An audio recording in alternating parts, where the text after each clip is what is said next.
오늘 우리에게 주신 하나님 말씀은 여호수아 9장 1절부터 15절까지의 말씀입니다. 구약 332페이지입니다.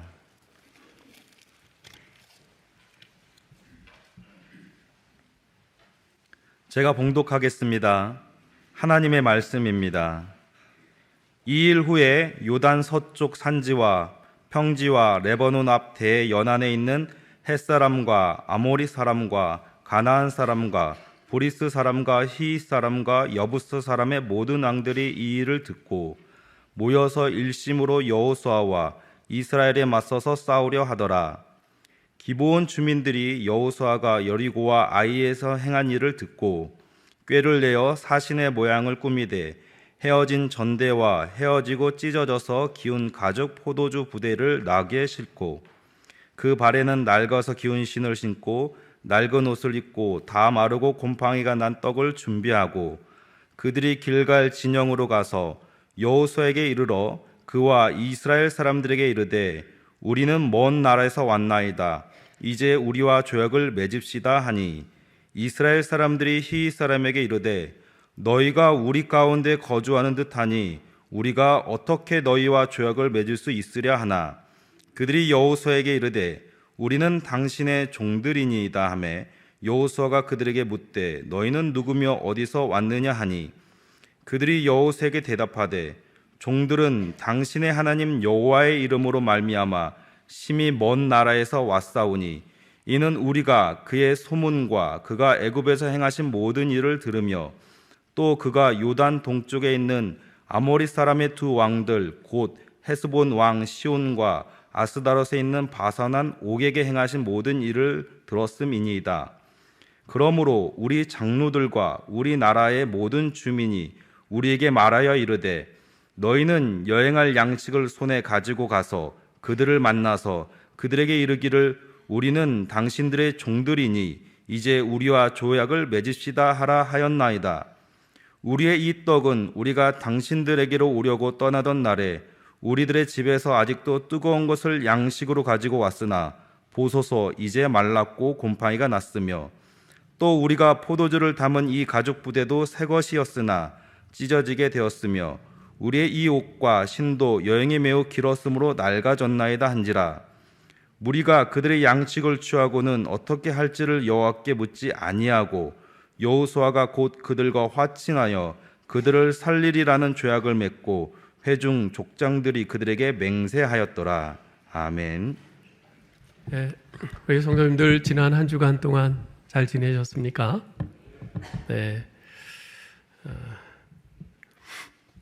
우리 같이 한번 인사 좀 나누실까요? 앞뒤 좌우에 계신 분들 또 가정에서 온라인으로 들으시는 분들 네, 반갑습니다. 잘 오셨습니다. 주님의 은혜와 평강이 함께 하시기 바랍니다. 네.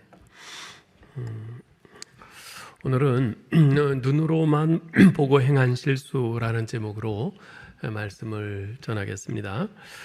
우리가 인생을 성공적으로 살아가기 위해서 반드시 갖추어야 할 것 중에 하나는 바로 분별력입니다. 예전에 냉장고 광고 카피 가운데 한순간의 선택이 평생을 좌우합니다 라는 문구가 있었습니다. 냉장고는 고가의 물건이죠. 그래서 자주 바꿀 수 있는 것은 아닙니다. 그래서 그 광고 카피가 꽤나 설득력이 있었어요. 한번 장만하면 뭐 5년, 10년 뭐 그 이상도 이렇게 쓰는 고가의 물건인데 그냥 대충 보고 사지 말고 올바른 분별력을 가지고 정말 좋은 거 자기네 냉장고를 사라. 뭐 이제 그런 의미죠. 제2차 세계대전 당시 미국과 영국을 주축으로 한 서방의 연합군들은 독일, 이탈리 그리고 일본 동맹국들에 맞서 싸우기 위해서 부득불 소련의 스탈린과 손을 잡았습니다. 이 스탈린은 정권을 잡은 뒤 수십만 명을 죽이고 고문하고 강제 수용소로 보내고 하면서 아주 철저하게 인권을 유린한 그런 아주 잔혹한 독재자였죠. 이제 그런 독재자하고 이제 미국, 영국 이들이 손을 잡은 거예요. 근데 당시 미국의 루스벨트 대통령은 이 다리를 건널 수만 있다면 악마와도 손을 잡겠다. 그러면서 손을 잡은 거죠. 그 다리가 뭐겠어요? 이 독일, 이 나치 독일을 이길 수만 있다면. 예? 그 당시 그만큼 상황이 급했던 겁니다. 그러나 그것은 너무나도 위험한 동거였죠. 제2차 세계대전이 끝났을 때 어떻게 됐습니까? 소련은 순식간에 동유럽, 중국, 중남미 곳곳에 공산 정권을 확산시켰습니다. 그 결과 60년대 초반에는요, 레닌이 예언한 대로 세계 지도의 3분의 1이 공산주의로 빨갛게 물들고 말았습니다. 우리나라도 38선 이북은 두동강이 나서 38선 이북은 그렇게 빨간색으로 물들었죠.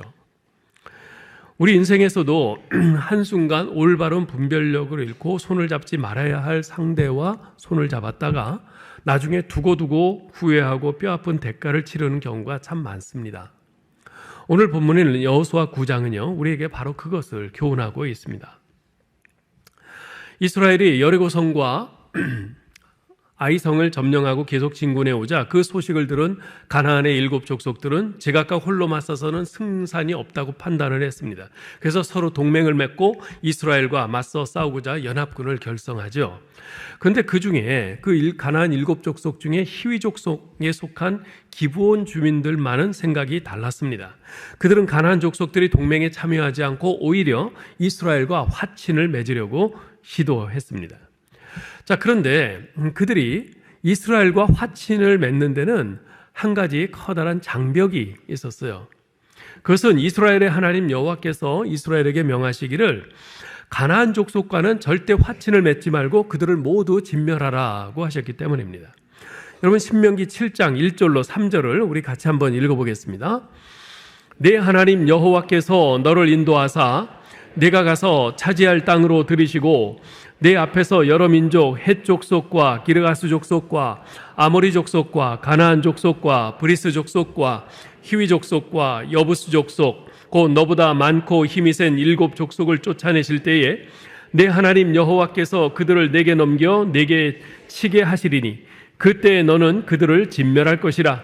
그들과 어떤 언약도 하지 말 것이요 그들을 불쌍히 여기지도 말 것이며 또 그들과 혼인하지도 말지니. 하나님께서는 분명히 모세를 통해서 말씀하셨어요. 그 가나안 땅을 차지하고 있는 가나안 7 족속과는 절대로 어떠한 화친이나 언약도 맺지 말고 그들을 다 진멸하라. 하나님께서 그렇게 그 가나안 족속들을 다 진멸하라고 하신 까닭이 뭘까요? 이어지는 신명기 7장 4절에서 그 이유를 밝히고 있습니다. 읽어보죠. 그가 내 아들을 유혹하여 그가 여호와를 떠나고 다른 신들을 섬기게 함으로 여호와께서 너희에게 진노하사 갑자기 너희를 멸하실 것임이니라. 이 가나안 7 족속을 그냥 그 자리에 놔둘 경우 이제 그 땅을 차지하고 살게 될 이스라엘 백성이 그들과 섞여 살게 될 텐데, 그러면서 우상 숭배와 음란하고 비윤리적인 그들의 문화에 이스라엘 백성들이 전염되고 타락되어서 하나님을 떠나게 될 것을 하셨기 때문에 그렇습니다. 기브온 주민들이 이러한 하나님의 명령을 어떻게 알게 됐는지는 잘 모르겠어요. 어쨌건 이런 하나님의 명령은 이스라엘과 화친을 맺고 자신들의 생존을 도모하고자 하는 기브온 주민들에게는 크나큰 장벽이 아닐 수 없었습니다. 이스라엘이 자신들과 화친을 맺을 리 없거든요. 오히려 자기들을 보면은 자기들을 진멸하려고 달려들 것이거든요. 자, 그런데 그들이 이스라엘과 화친을 맺을 수 있는 길이 전혀 없는 것은 아니었습니다. 신명기 20장 10절로 14절에 보면은 이런 내용의 말씀이 있어요. 같이 읽어볼까요? 내가 어떤 성읍으로 나아가서 치료할 때에는 그 성읍에 먼저 화평을 선언하라. 그 성읍이 만일 화평하기로 회답하고 너를 향하여 성문을 열거든 그 모든 주민들에게 네게 조공을 바치고 너를 섬기게 할 것이요 만일 너와 화평하기를 거부하고 너를 대적하여 싸우려 하거든 너는 그 성읍을 애워쌀 것이며 내 하나님 여호와께서 그 성읍을 네 손에 넘기시거든 너는 칼날로 그 안의 남자를 다 쳐 죽이고 너는 오직 여자들과 유아들과 가축들과 성읍 가운데 있는 모든 것을 너를 위하여 탈취물로 삼을 것이며 너는 내 하나님 여호와께서 내게 주신 적군에게서 빼앗은 것을 먹을지니라. 아멘. 자, 이스라엘에게 항복하고 조공을 바치고 섬기기로 하면 살 수 있다는 거예요. 분명히 그렇게 말씀하고 있죠. 자, 그런데 여기에도 한 가지 선행되어야 할 조건이 있었습니다. 신명기 20장 15절 16절입니다. 읽어보죠. 내가 네게서 멀리 떠난 성읍들 곧 이 민족들에게 속하지 아니한 성읍들에게는 이같이 행하려니와 오직 내 하나님 여호와께서 네게 기업으로 주시는 이 민족들의 성읍에서는 호흡 있는 자를 하나도 살리지 말지니. 자, 하나님께서 그 이스라엘과 화친을 하고 그래서 살 수 있는 그런 길을 열어주셨는데 그것은 가나안 땅을 차지하고 있는 7족 속에게는 해당되지가 않는 겁니다. 그 가나안 땅 외곽에 있는 다른 나라들, 뭐 암몬이라든지 모압이라든지 뭐 이런 다른 나라들, 그 다른 족속들에게 해당되는 거예요. 그 가나안 땅에서 좀 떨어진 바로 그것이죠. 근데 이 기브온 주민들은요, 그 가나안을 차지하고 있는 7족속 중 히위 족속에 속한 자들입니다. 따라서 신명기 20장 10절로 11절에 언급된 이스라엘과 화친하여 생존을 도모할 수 있는 조항은 그들에게는 해당이 안 되는 거지요. 이 사실을 알게 된 기브온 주민들은 한 가지 꾀를 냅니다. 자신들이 가나안 땅에 사는 가나안 족속이 아니라 가나안 외곽의 먼 지방에서 온 자들인 것처럼 꾸며서 이스라엘과 화친을 맺으려고 한 겁니다. 그래서 그들은 옷도 일부러 허름한 옷을 입고요, 신도 아주 낡아서 다 떨어져서 기운 신을 신고 다 떨어진 망태기를 걸치고 찢어져서 기운 가죽 포도주 부대, 그리고 곰팡이가 난 마른 그런 떡을 가지고서 누가 봐도 아주 멀리서 온 것처럼 그런 초췌한 모습으로 길갈에 있는 이스라엘 진영으로 찾아갑니다. 그래서 이렇게 말해요. 6절에 보니까 우리는 먼 나라에서 왔나이다. 이제 우리와 조약을 맺읍시다. 사실 이들은 멀리서 온 게 아니거든요. 지금 이스라엘 진영이 있는 길갈에서 불과 40km밖에 안 떨어진 아주 가까운 곳에 위치한 사람들이에요. 일부러 그렇게 변장을 하고 온 거죠. 여호수아와 이스라엘 백성들은 처음에는 그들의 말을 의심하고 잔뜩 경계했습니다. 이스라엘이 그렇게 경계하자 이 기브온 사람들은 여호와 하나님의 이름을 들먹이면서 한껏 하나님과 이스라엘을 추켜 세웁니다. 오늘 말씀 9절 10절을 읽어봅시다. 그들이 여호수아에게 대답하되 종들은 당신의 하나님 여호와의 이름으로 말미암아 심히 먼 나라에서 왔사오니 이는 우리가 그의 소문과 그가 애굽에서 행하신 모든 일을 들으며 또 그가 요단 동쪽에 있는 아모리 사람의 두 왕들 곧 헤스본 왕 시온과 아스타롯에 있는 바산 왕 옥에게 행하신 모든 말을 들었음이니이다. 그러면서 자신들과 화친 맺을 것을 다시 한번 간청합니다. 11절이요. 그러므로 우리 장로들과 우리나라의 모든 주민이 우리에게 말하여 이르되 너희는 여행할 양식을 손에 가지고 가서 그들을 만나서 그들에게 이르기를 우리는 당신의 종들이니 이제 우리와 조약을 맺읍시다 하라 하였나이다. 그러면서 그들은 마치 그들이 오랜 여행 끝에 멀리서 온 듯한 자신의 초췌한 몰골을 보십시오 그러면서 강조를 합니다.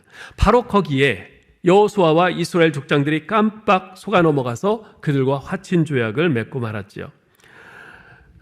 이것이 바로 오늘 본문의 내용인데요. 사랑하는 성도 여러분, 이 말씀이 우리에게 주는 아주 매우 중요한 영적 교훈이 있습니다.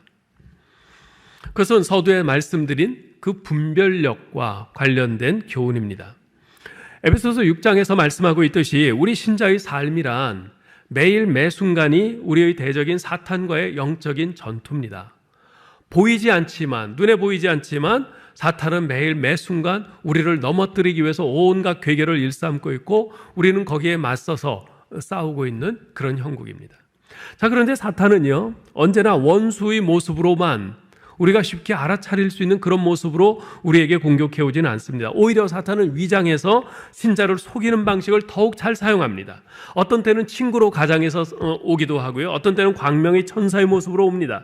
사탄은 우는 사자처럼 우리를 공격해오기도 하지만 동시에 간교한 뱀처럼 우리에게 슬며시 접근해서 우리를 속이기도 합니다. 사실 눈앞에 보이는 사자의 그런 무시무시한 울음소리보다도 눈에 보이지는 않는데 스르르 이런 뱀의 스치는 소리가 훨씬 더 위험합니다. 지금 기브온 사람들이 바로 그와 같은 그런 속이는 자의 모습으로 지금 이스라엘에게 접근해 온 거죠. 그러면서 그들이 보인 행태가 뭐예요? 이스라엘이 섬기는 하나님을 막 칭송하고 높이고 이스라엘 백성들을 막 높입니다. 여러분 보셔요. 누군가가 나를 인정해주고 나의 필요를 채워주고 나의 자존심을 세워주고 내 의견에 동조하면서 내 편이 되어준다고 할 때, 그때요, 우리는 분별력이라는 경고장치의 스위치를 꺼버리기 십상입니다. 그렇지 않겠어요? 누가 보더라도 저 사람이 지금 내 편인데 그렇게 나를 지지해주고 나에게 동조해주고 나의 필요를 채워주고 누가 보더라도 내 편인데 그 사람에게 경계하겠어요? 경고의 스위치를 꺼버리죠. 그래서 그 사람의 말을 다 믿고 받아들이게 됩니다. 지금 이스라엘이 그렇게 된 거예요. 우리도 얼마든지 그렇습니다. 따라서 우리가 이런 사탄의 관계에 올바로 대처하려면요, 영적 분별력이 있어야 합니다. 영적 분별력이 필요해요. 이에 대해서는 잠시 뒤에 말씀드리겠습니다. 그 전에 우리가 먼저 잠깐 좀 생각해 볼 게 있는데요.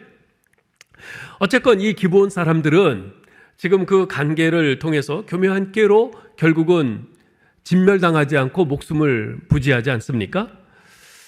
이런 면에서 그 앞서 이스라엘이 점령했던 그 여리고성의 그 라합과 좀 유사한 면이 있습니다. 사실 이 여리고성의 라합은 아말렉 족속이에요. 가나안 땅을 차지하고 있는 7 족속 중에 하나예요. 하나님께서 진멸해버리라고 하신 바로 그 대상이죠. 그런데 라합은 살았어요. 지금 이 기브온 사람들, 이들도 가나안을 차지하고 있는 히위 족속이거든요. 이들도 진멸당해야 되는데 이들도 살았어요. 그것을 본다면 분명히 둘 사이에는 유사점이 있습니다. 그런데 그 면에서는 유사하지만 그러나 굉장히 큰 차이점이 있습니다. 먼저 이 기브온 사람들은요, 어떤 방법으로 살아남았습니까? 이스라엘을 속이는 방법으로 살아남았어요. 속였어. 그러나 라합은 어때요? 자기 목숨을 걸고 이스라엘의 정탐꾼들을 숨겨줌으로써 라합은 구원을 받았죠. 그리고 그 결과로서 어떻습니까? 이 기브온 사람들은 비록 생명은 부지했지만 이제 이스라엘을 위해서 여호와 앞에서 섬기는 종으로서의 나머지 숙명적인 삶을 살아가게 됐어요. 나무 패고 그다음에 물을 깃는 이제 그런 일들을 감당하면서 살게 됐죠. 반면에 라합은 어떻습니까? 만 백성을 구원하는 구원자 메시아 예수 그리스도의 그런 조상으로서 구원 역사에 없어서는 안 될 아주 중요한 인물로 자리매김하게 된 것을 봅니다. 둘 다 살아남았어요. 살아남았지만 어떻게 살아남았는가? 그 차이가 이렇게 큰 거죠. 하나는 거짓으로, 하나는 목숨을 건 진실로. 그 결과가 이렇게 달라지는 겁니다. 여러분, 목적을 달성하기 위해서 거짓된 방법을 쓰는 거, 그것은 잘못입니다. 신용만큼 중요한 명함은 없습니다. 진실은 잠시 가려져서 드러나지 않을 때가 있지만 언젠가는 반드시 그 진가를 발휘합니다. 우리 하나님께서는 우리에게 진실과 거짓, 그것을 놓고 선택을 요구하세요. 이 선택은 날마다 시간마다 우리 앞에 놓여 있습니다. 그 중에서 우리는 선택을 해야 합니다. 누군가가 이런 말을 했어요. 진실은 마귀를 쓸어내는 빗자루입니다. 반면에 거짓은 마귀를 불러들이는 초인종입니다. 분명히 진실의 길은 고달파요. 힘듭니다. 불편한 길이에요. 손해가 나는 길이에요. 반면에 거짓의 길은 그 눈앞에 당면한 위기를 모면할 수 있는 아주 좋은 찬스이기도 해요. 그리고 편하죠. 손해도 안 나는 것 같아요. 그런데 그 결과는 너무나 다릅니다. 거짓은 마귀를 불러들이는 초인종이고 거기에 발목을 잡힙니다. 거룩한 땅이 어디입니까? 무엇이 거룩한 땅입니까? 진실을 지키다 죽은 자의 무덤이 바로 거룩한 땅인 것입니다. 만일 여러분이 진실을 말하면 우리 하나님께 인정을 받고 하나님께 칭찬을 받고 다른 사람들에게도 신뢰를 얻을 것입니다. 그러나 여러분이 순간순간의 그 위기를 모면하기 위해서 계속 거짓을 말하고 거짓을 쫓아간다면 우리 하나님께 크게 책망받을 뿐만 아니라 모든 사람들로부터도 신뢰를 잃게 될 것입니다. 혹시 여러분이 지금 진실을 내지 못하게 처신하고 있는 부분은 없으십니까? 어떤 눈앞의 이익을 위해서, 위기를 모면하기 위해서 그렇게 거짓을 일삼고 있는 부분은 없습니까? 이 시간 잠깐 멈춰서서 여러분이 이제껏 혹시 그렇게 거짓되게 행해온 것, 지금도 그렇게 행하고 있는 것이 있다면 내 자신을 잘 돌이켜보고 우리 주님 앞에 회개해야 될 줄 압니다. 자, 그러면 오늘 이 본문을 통해서 여호수아와 이스라엘이 저지른 실수가 무엇인가, 그것을 이제 구체적으로 좀 살펴보겠습니다. 우리는 오늘 본문에서 그들이 저지른 세 가지 실수를 발견하게 됩니다. 첫째는요, 눈에 보이는 것만 의지해서 판단한 실수입니다. 이스라엘 백성들은 눈으로만 보고 행하다가 실수를 저질렀어요. 기본 사람들은 헌옷을 걸쳤습니다. 많이 걸어서 다 달아빠진 듯한 신발을 신었어요. 마르고 곰팡이가 난 빵을 다 헤어진 자루에 담아서 짐승에 싣고 헤어지고 찢어진 가죽 부대를 걸치고 그 여호수아와 이스라엘 백성들에게 나와서 화치를 맺자, 그렇게 요청을 했습니다. 변장하고 온 거죠. 그들의 변장은 보기만 해도 저 사람들 아주 멀리서 오랜 여행을 하면서 왔구나, 고생을 했구나, 그런 느낌이 들게 하는 그런 변장이었어요. 이 사람들은 여기 가나안 땅 사람들이 아니고 저 멀리 가나안 밖에서 온 사람들인 것 같아. 그러니 하나님의 말씀에 저촉도 안 되고 우리가 우방으로 삼아도 괜찮을 사람인 것 같아. 이렇게 이스라엘 사람들이 안심할 수 있을 만큼 그런 변장이었어요. 이스라엘은 결국 거기에 깜빡 속아 넘어갔죠. 그들의 실수는 눈으로만 보고 판단하다가 오판한 것입니다. 기본 사람들의 그 변장, 외모만 보고 자신들이 들은 그 내용에 기초해서 스스로 내린 판단만을 신뢰했던 것입니다. 여러분, 우리들은요, 매일매일 판단하고 결정해야 할 수많은 일들을 만납니다. 그런데 그러한 판단을 내리기 위해서 우리가 의존하는 근거가 뭔가요? 무엇에 근거해서 우리가 그런 판단을 합니까? 대부분 우리 감각에 의존합니다. 우리는 보고, 듣고, 냄새 맡고, 만지고, 바로 그런 것에 의존해서 판단하고 결정을 합니다.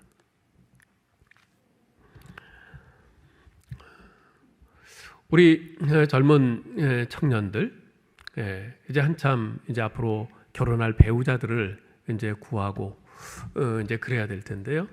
제가 일전에 어디 유튜브인 것 같은데 거기서 어느 젊은 여성, 결혼하지 않은 미혼 여성 3명에게 이제 앞으로 결혼을 할 남자를 만날 때 남자의 무엇을 보겠습니까? 그럴 때 제가 정말 놀란 게 뭐냐면 그 3명의 그 아가씨들이 1초도 주저하지 않고 돈이요 그래요. 1초도 주저 안 했어요. 대뜸 돈이요.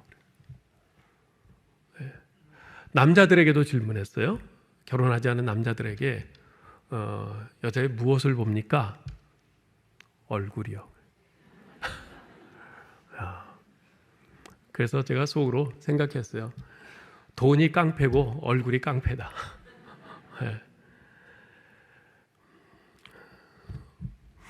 여러분,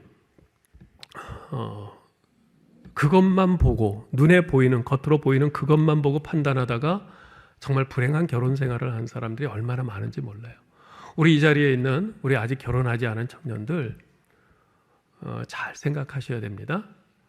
눈에 확 들어오는 그것보다도 그 내면을 잘 봐야 되잖아요. 근데 그 내면은 금방 보이지 않습니다. 그러므로 좀 깊이 기도하셔야 되고요. 하나님의 인도하심을 잘 구하셔야 되고요. 그러면서 우리 하나님의 지혜를 구해야 돼요. 예전에 제 아내가 끓인 지 여러 날 지난 된장찌개를 다시 이제 재탕 끓여서 먹으려고 하기에 이거 괜찮을까 싶어서 제가 먼저 냄새를 맡아보고 한 숟갈 이렇게 먹어봤어요. 그랬더니 좀 쉰 것 같아요. 그래서 여보 이거 먹으면 안 될 것 같아. 좀 쉰 맛이 간 것 같아. 그랬더니 제 아내가 이렇게 한번 쭉 먹어보더니 이 아까운 걸 왜 버려? 이 정도는 괜찮아요. 그러면서 막 먹어요. 저는 안 먹었어요. 어떻게 됐겠어요? 그날 밤 제 아내가 아파서 혼났어요. 자, 여러분 보세요. 똑같은 된장찌개예요. 그것을 두고 저하고 아내하고 같이 냄새 맡고 같이 먹어봤어요. 그런데 저는 이것은 내가 냄새 맡고 먹어보니까 이건 먹으면 안 될 거야 라고 판단을 했어요. 제 아내는 먹어도 괜찮아 라고 판단을 했어요. 똑같은 걸 놓고 그 자리에서 여러분, 이처럼 우리의 감각이라고 하는 것은요, 우리가 그렇게 신뢰할 만한 게 못 돼요. 예? 똑같은 걸 보고 느끼는 감각이 내가 다르고 저 사람이 달라요. 모두가 다 똑같으면 신뢰할 만 하겠죠. 근데 이렇게 달라요. 근데 그 감각에 의존해서 우리가 판단하고 결정한다? 이건 굉장히 위험한 거죠. 예? 물론 하나님께서 우리에게 감각과 그것을 통한 이성적인 판단 능력을 주셨습니다. 따라서 우리가 그런 감각과 판단 능력을 잘 사용하는 것도 아주 중요해요. 필요합니다. 그런데 문제는 물질적인 것에 관해서는 그러한 우리의 감각과 판단 능력이 어느 정도 잘 작동을 하지만 비물질적인 것, 즉 영적인 것에 관해서는 그런 감각을 통한 판단 능력이 제대로 작동하지 않는다는 겁니다. 영적인 것은요, 우리의 감각으로 전혀 알아차릴 수가 없어요. 예? 영적인 세계는 분명히 존재합니다. 그리고 그 영적 세계에는요, 우리를 파멸시키고 완전히 망가뜨리려고 하는 아주 강력하고 교활하고 사악한 존재가 있어요. 사탄 마귀가 있습니다. 근데 그것은 우리 눈으로 볼 수도 없고 만질 수도 없고요, 냄새 맡을 수도 없어요. 우리 감각에 안 잡혀요. 우리는 마귀의 계략을 눈으로 볼 수도 없고 귀로 들을 수도, 혀로 맛볼 수도, 코로 냄새 맡을 수도 없습니다. 따라서 우리는 영적이고 도덕적인 이 영역에서 마귀와 그의 관계를 알아차릴 수 있는 감각 이상의 지혜가 필요해요. 우리의 오감 이상의 지혜가 필요합니다. 그것이 무엇입니까? 잠언 3장 5절 6절에서는 이렇게 충고합니다. 우리 같이 읽어볼까요? 너는 마음을 다하여 여호와를 의뢰하고 내 명철을 의지하지 말라. 너는 범사에 그를 인정하라. 그리하면 내 길을 지도하시리라. 여기서 이제 핵심이 두 가지인데요. 하나는 하나님을 의뢰하라는 것이고, 하나는 내 명철을 의지하지 말라는 거예요. 내 명철을 의지하지 말라. 내 명철을 의지하지 말라. 예? 영어로 do not lean on your own understanding 그랬어요. 여기 lean이라는 것은 기댄다는 거예요. 기대지 말라는 거예요. 내 자신의 명철, 내 자신의 지혜, 내 자신의 감각, 거기에 기대지 말라는 거예요. 그건 쓸모가 없다는 거예요. 영적인 문제나 도덕적인 문제에 있어서 여러분 자신의 판단을 의지하지 마시기 바랍니다. 상식이나 세상의 경험이 여러분에게 이렇게 하는 게 옳아. 이제까지 상식적으로 생각을 해봐도 그렇잖아. 이제까지 네가 경험한 바로도 그렇잖아. 다른 사람들 다 그렇게 생각하잖아. 이 세상 분위기가 흐름이 그렇게 가잖아. 이렇게 속삭일 때 여러분, 적어도 영적인 문제에 관련해서는 여러분의 마음을 하나님께로 향하고 하나님의 말씀에 여러분 시선을 고정시키기 바랍니다. 안 그러면 속아 넘어가요. 믿음의 길, 축복의 길이라고 하는 것은 우리의 상식과 정반대의 방향일 가능성이 상당히 많습니다. 보통 이 세상에서 통용되는 보편적인 상식, 사람들의 경험과는 다른 방향일 경우가 상당히 많아요. 여러분 혹시 근래에 눈에 보이는 대로만 상식적으로 판단하고 행동하다가 실수하고 아차한 그런 경험이 없습니까? 현재 여러분 앞에 결정해야 될 어떤 문제는 없나요? 그 문제에 대해서 결정을 내림에 있어서 여러분이 주요한 기준으로 삼고 있는 것은 뭡니까? 그 문제에 대해서 여러분은 자신의 판단을 내려놓고 우리 하나님께 온전히 의지하고 있습니까? 그렇게 하셔야 합니다. 두 번째, 여호수아와 이스라엘이 저지른 실수는 뭐냐면 자신의 이익을 먼저 고려한 실수였습니다. 이스라엘 백성들은 기브온 사람들이 와서 그런 제안을 할 때 하나님이 원하시는 건가? 이것이 하나님의 뜻에 합당한 건가? 그것을 묻기보다는 이 일이 과연 우리에게 어떤 이익을 줄 건가? 그것을 생각했어요. 오늘 보면 8절에 보면요, 기드온 족속들은 만일 화친의 언약을 자신들과 맺으면 자신들이 이스라엘 백성의 종이 되겠다고 말을 합니다. 생각해 보세요. 가만히 있는데 저 멀리서 웬 족속이 와가지고 자진해서 자신들의 종이 되겠다고 하는 거예요. 이게 얼마나 큰 이익입니까? 그래서 이스라엘 백성들은 이것이 옳은가, 이것이 하나님 뜻에 합당한가? 그걸 생각하기보다는 이것이 우리에게 이익이 되는데 왜 안 해? 그래서 그들의 행동 방향을 결정한 겁니다. 이것이 바로 그들의 실수의 원인이었어요. 여러분, 우리 그리스도인이 행동을 어떻게 할 건가? 이것을 결정하는 데 있어서 중요한 동기는요, 이것이 과연 하나님 앞에서 올바른가? 이것이 과연 하나님이 원하시는 일인가? 이것이 과연 하나님의 뜻에 합당한 일인가? 바로 이 질문에서부터 시작되어야 합니다. 이 질문, 이 고민에서 시작되어야 돼요. 이것은 근본적으로 우리가 가진 믿음의 가치관에 관한 질문입니다. 이것이 이익이 되기 때문에, 이것이 나를 편리하게 해주기 때문에, 이것이 나에게 좋은 결과를 가져다 줄 것이기 때문에, 이것이 내 삶의 목적과 욕망을 충족시켜 줄 것이기 때문에 하는 것이 아니라, 이것이 하나님께서 원하시는 것이기 때문에 한다. 이렇게 돼야 되는 것입니다. 그게 그리스도인인 것입니다. 현대를 가리켜서 실용주의, 프래그마티즘 시대라고 합니다. 이 실용주의는요, 우리 인간의 삶에 아주 참 좋은 공헌을 하기도 했어요. 쓸데없는 체면문화, 허례허식, 형식주의들을 타파하는데 아주 중요한 기여를 했죠. 그러나 반면에 이 실용주의 사상은요, 우리 인간의 가치 판단에 중대한 혼란을 가져오기도 했습니다. 지금도 기억이 나는데요, 여러 해 전에 이 베이징 올림픽이 있었죠. 근데 그 베이징 올림픽에서 여자 양궁 개인 결승전에서 우리나라 박성현 선수가 중국 선수에게 1점 차로 아깝게 져서 은메달에 그쳤어요. 그리고 올림픽 7연패가 깨졌어요. 저는 안타깝지만 그럴 수 있다고 생각해요. 언제까지나 우리나라 선수들만 다 양궁에서 우승하라는 법은 없잖아요. 자, 그런데 문제는 그때 당시에 중국 관중들의 태도였습니다. 양궁은 잘 아시다시피 고도의 정신 집중이 필요한 경기입니다. 그래서 활을 쏠 때 모든 관중들은 다 조용해야 돼요. 숨소리 하나 내지 말고 입 다물고 정숙해야 돼요. 그것이 기본적인 매너이고 예의고 그것이 올림픽 정신에 부합하는 겁니다. 그런데 중국 관중들은요, 우리나라 선수가 활을 쏠 때만 되면 소리 지르고 호루라기 불고 괭가를 치고 그러면서 정신 집중을 방해했어요. 자기네 나라 선수가 쏠 때는 조용하고, 그 결과 마지막 한 발 남겨놓고 이제 우리 박성현 선수가 10점 쏘면 우승인데 8점을 맞췄어요. 정신 집중이 흐트러져서. 그래서 1점 차로 아깝게 은메달에 그치고 말았죠. 보세요.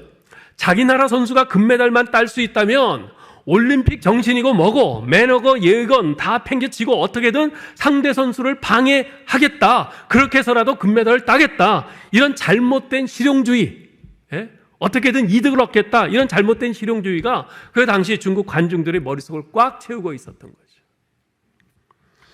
이런 실용주의는요, 우리 그리스도인들의 가치 판단에도 아주 중대한 혼란을 가져왔습니다. 실용주의에 잠식당한 나머지 많은 그리스도인들은 자신에게 이익이 되는 일이면 하나님의 뜻과 상관없이 결정합니다.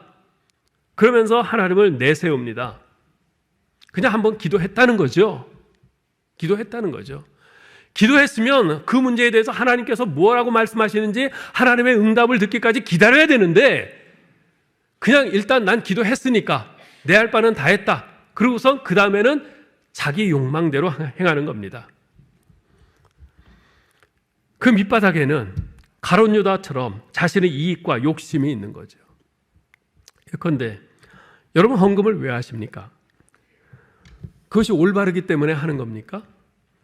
내 모든 재물의 주인은 참으로 하나님이신 것을 내가 알고 깨달았기 때문에 그 중에 일부분을 하나님께 드려서 이 모든 것이 다 주님의 것이라는 이 사실을 인정하고 하나님 나라와 복음 선포를 위해서 내가 참으로 동참하기를 원한다는 이런 진정한 고백 때문에 헌금을 하는 겁니까? 그렇다면 잘하시는 겁니다. 그건 우리 주님께 크게 칭찬받으실 일이에요. 그런데 내게 어떤 반사 이익 때문에 하는 것인가? 괜히 헌금을 안 하면 우리 애가 대학에서 떨어질 것 같고, 내 남편 사업이 잘 안 될 것 같고, 병이 생길 것 같고 좀 찝찝하단 말이에요. 그리고 또 헌금을 하면은 또 하나님께서 거기에 또 몇 배로 또 더 잘 되게 해주실 것 같은 또 그런 기복적인 생각도 있고, 그래서 하는 겁니까? 그러면 그건 의미 없는 거죠. 오늘날 갈수록 신앙생활을 계산하면서 하는 사람들이 늘어갑니다. 계산하는 신앙생활. 교회에서 봉사할 때도요, 사역을 맡을 때도, 교육과 훈련을 받을 때도, 심지어 전도와 선교를 할 때도 계산을 참 많이 합니다. 먼저 계산기 두드려 보고 나서 하려고 그래요. 종종 말씀드리지만 계산하는 신앙생활이라는 말은 그 말처럼 모순되는 말도 없습니다. 여러분 보세요. 신앙생활이 계산하는 겁니까? 아니에요. 신앙생활은요, 계산하지 않고 따지지 않고 오직 믿음으로 하는 겁니다. 그래야 신앙생활이에요. 계산하는 것은 신앙생활이 아니에요. 그것은 슬기로운 수학생활이에요. 예? 오직 하나님께서 베풀어 주시는 은혜에 대한 감사함으로 하는 것, 이것이 바로 신앙생활인 것입니다. 거기에 하나님의 기쁨이 있고요, 우리의 신앙의 성숙이 있는 거죠. 우리 사랑하는 성도 여러분, 계산적인 신앙생활 하지 마시기 바랍니다. 믿음으로 하시기 바랍니다. 하나님의 은혜를 생각하며 은혜에 대한 감사함으로 하시기 바랍니다. 마지막 세 번째로 여호수아와 이스라엘 백성들이 범한 세 번째 실수, 그것은 하나님께 먼저 묻지 않은 실수입니다. 14절 15절을 읽어볼까요? 무리가 그들의 양식을 취하고는 어떻게 할지를 여호와께 묻지 아니하고 여호수아가 곧 그들과 화친하여 그들을 살리리라는 조약을 맺고 회중 족장들이 그들에게 맹세하였더라. 아멘. 여호수아와 이스라엘의 실수는 여호와께 묻지 않고 그들과 언약을 했다는 데 있습니다. 그들은 얼마 전에 아이성에서 실패했잖아요. 아이성 전투에서 실패했잖아요. 우리가 그 큰 여리고 성도 무너뜨렸는데 저까지 쬐끄만 아이성, 저거 뭐 한 300명만 올라가도 충분히 우리가 무너뜨릴 수 있어. 그러고선 그렇게 갔다가 대패했지 않습니까?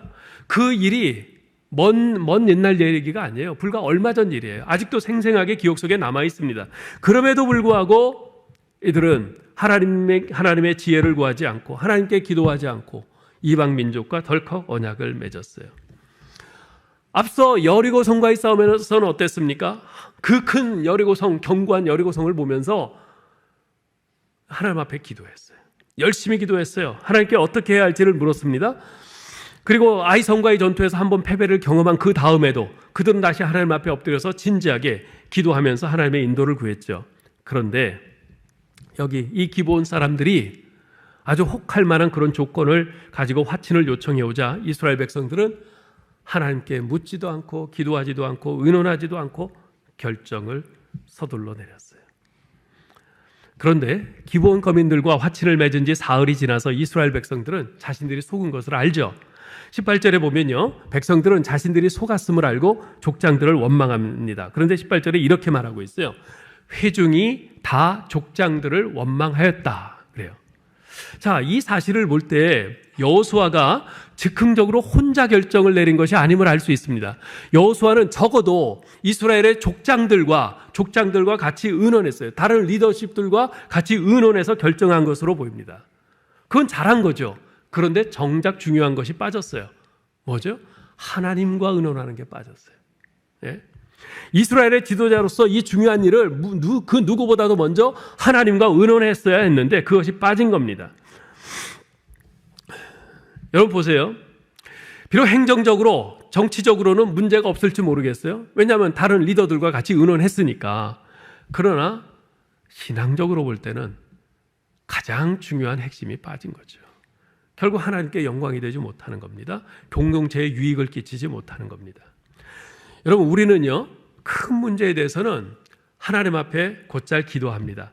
대단히 어려운 상황이 벌어졌을 때, 아주 난처한 그런 곤란한 일이 벌어졌을 때 우리는 주님께 간절히 기도해요. 하나님 어떻게 하면 좋겠습니까? 하나님 도와주세요. 하나님 알려주세요. 하나님께 간절히 기도합니다. 그런데 작은 문제에 대해서는 기도하지 않고 혼자 상식적으로 경험적으로 판단할 때가 많습니다. 근데 실제로 보면요, 오히려 큰 문제보다는 작은 문제가 우리를 결정적으로 넘어뜨리는 그런 역할을 할 때가 많아요. 하나님께 의논하지 않고 하나님께 묻지 않고 자기 판단대로 결정했는데 오히려 일이 잘 될 때도 있죠. 그럴 때도 있어요. 그럴 때 역시 내 판단이 맞았어. 근데요, 전 그렇게 생각해요. 하나님께 묻지 않았는데 일이 잘 되면 그게 더 큰 일입니다. 왠지 아세요? 다음번에도 또 그럴 거기 때문에. 이런 일을 기도해? 이런 일 왜 기도해? 그냥 상식적으로 하면 되지? 그게 하나가 되고 둘이 되고 요만했던 것이 더 큰 문제로 계속 하나님께 기도하지 않고서도 자기 판단으로, 자기 상식으로, 자기 경험으로 처리하려고 하는 그런 일들이 계속 생깁니다. 반대로 하나님께 의논 드리지 않고 자기 판단대로 일을 했는데 안 됐어요. 실패했어요. 그럴 때 그것은요, 저는 오히려 축복이라고 생각합니다. 왜냐하면 그 쓰라린 실패의 경험을 통해서 하나님을 더 의지하고 신뢰하고 하나님을 겸손히 인정하고 우리 하나님께 더 나아갈 수 있기 때문에 그렇습니다. 여러분, 우리 그리스도인은요, 큰 일이든 작은 일이든 다 하나님께 기도하고 의논해야 합니다. 그것이 바로 성경에 나타난 하나님의 백성의 성실한 삶의 모습입니다. 여러분 가족은 어떻습니까? 여러분 가정은 얼마나 여러분 가정에 있는 문제들을 하나님께 함께 기도하고 의지하고 묻곤 합니까? 우리 교회에서도 여러분 속해 있는 각 부서에서 어떻습니까? 혹시 회의는 뭐 한두 시간씩 오래 하는데 기도는 시작할 때 끝날 때 짧게 요식적으로 그냥 그렇게 하고 끝나지는 않습니까? 근데 실제 이게 우리의 현실이에요. 우리가 개혁해야 될 부분입니다. 만일 여러분이 여러분 내적으로 또는 외부에서 빨리 행동으로 옮기도록 그렇게 어떤 재촉받고 있다면, 그래서 기도할 시간조차 없이 빨리 해야 된다는 그런 압박을 받고 있다면 그 일은 절대로 해서는 안 됩니다. 기도하지도 않았는데 기도할 시간도 없어서 빨리 해야 된다. 그건 절대로 하면 안 되는 일입니다. 꼭 명심하시기 바랍니다. 여러분 모두 분별력을 원하시죠? 그렇다면 먼저 하나님께 먼저 묻는 습관을 기르시기 바랍니다. 하나님께 먼저 묻는 습관을 기르셔야 돼요. 왜냐하면 하나님께 먼저 묻는 습관을 기르면 분별력은 자연히 따라오기 때문에 그렇습니다. 여러분, 신앙생활의 핵심이 뭡니까? 신앙생활의 핵심은 끊임없이 하나님께 물어보는 겁니다. 예? 신앙이라는 것은 내가 하나님을 의지하는 거잖아요. 하나님을 의지하고 하나님을 믿는 거잖아요. 그래서 신앙생활은 끊임없이 하나님께 묻고 하나님을 의지하고 하는 게, 그게 신앙생활의 핵심이에요. 먼저 하나님께 물어보면서 살았던 다윗은 목동에서 왕이 되었어요. 하나님 마음에 합한 사람이 되었습니다. 반면에 자신의 판단을 의지하고 자신이 결론을 내리고 살았던 사울왕은 그 결말이 어떻게 됐습니까? 비참하게 끝났잖아요. 끊임없이 하나님께 물어보며 나갈 때 거기에 형통함이 있고 거기에 승리가 있습니다. 이제 말씀을 맺겠습니다. 영어 단어 중에 버티고라는 단어가 있습니다. 버티고, 우리말로 하면 버티고, 버텨, 뭐 이런 버티고라고 발음이 되는데요. 이 버티고라는 단어는요, 혼동, 착시 현상 이런 뜻입니다.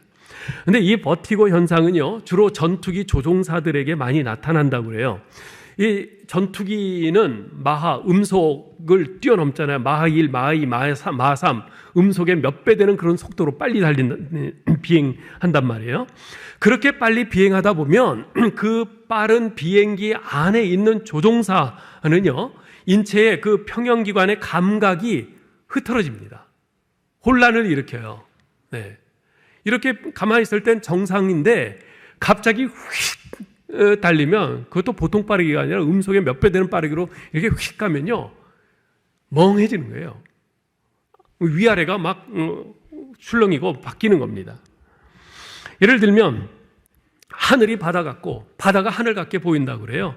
그리고 같은 고도로 쭉 날아가는데요, 같은 고도로 쭉 날아가는데 속력을 조금 빨리 하면 비행기가 위로 올라가는 느낌이 든대요.